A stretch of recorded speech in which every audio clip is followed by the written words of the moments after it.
A few months ago, a young person pulled me aside during a retreat I was working on and asked, "Dr. Karchunas, I'm thinking about coming out to my family soon. Do you have any advice for me?" I've received these questions countless times from students and young adults and even people older than me. I'm gay. Will my family still love me? Will God still love me? Will I be happy?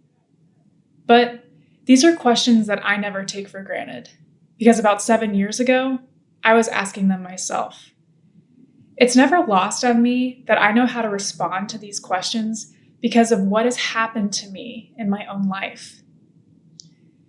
As a queer Catholic, my journey has been complicated and sometimes challenging. The path of accepting myself has been filled with trials.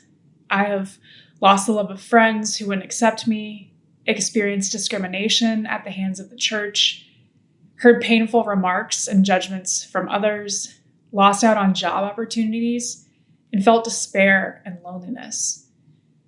During these times, I found myself asking, why? Why does this have to happen to me?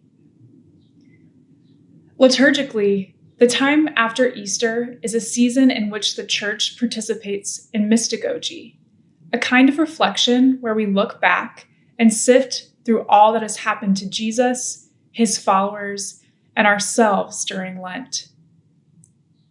If Easter is the season which we ask ourselves, what just happened? The Ascension challenges us to ask, what are we to do with what just happened to us? The Feast of the Ascension challenges us to ask ourselves some difficult questions about the journeys of our lives, especially the journeys of our faith lives. Life is difficult, challenging, confusing. How are we supposed to cope? How are we going to continue on after all that's happened to us? What are we supposed to do with our most challenging, complicated moments of our lives?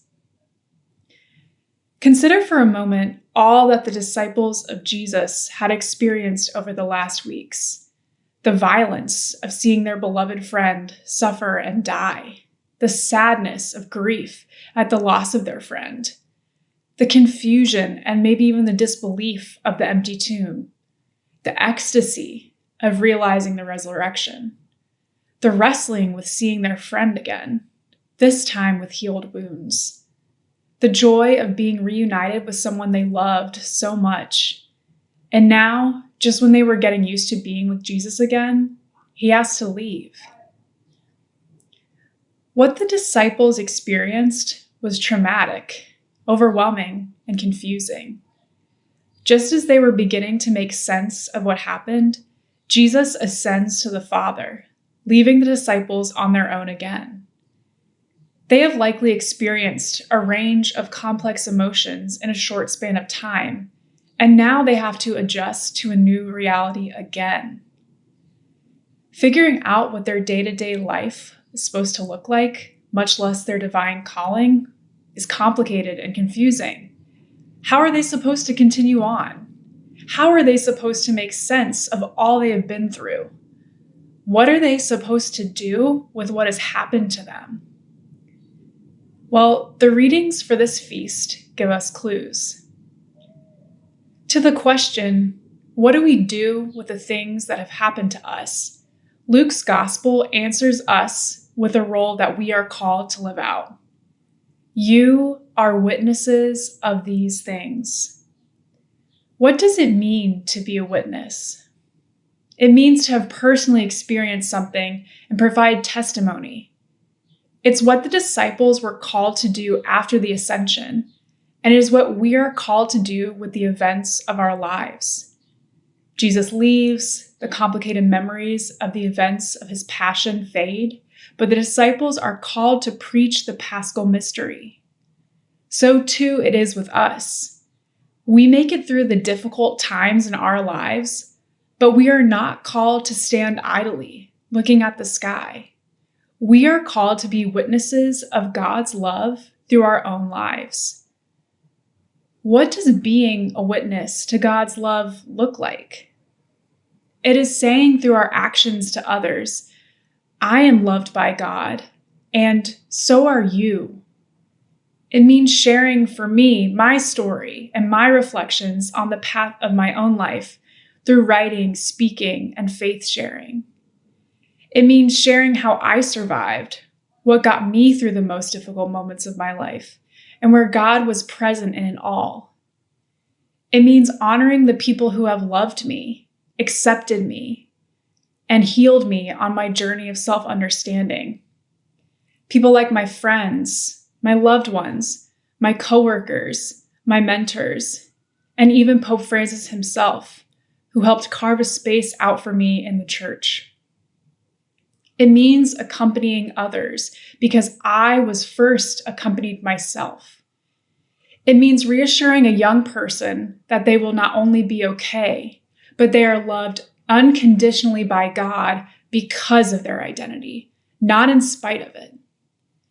It means that when I walk with another member of the LGBTQ community on their journey, I recall how not too long ago, I was in their shoes. I recall that the distance between myself and the queer person that I accompany are the things that happen to me and how I survive them. What do I do with the things that have happened to me?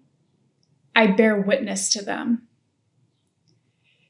Each time I have a conversation with another queer person who is searching for answers about their identity, I can't help but recall what I have lived through.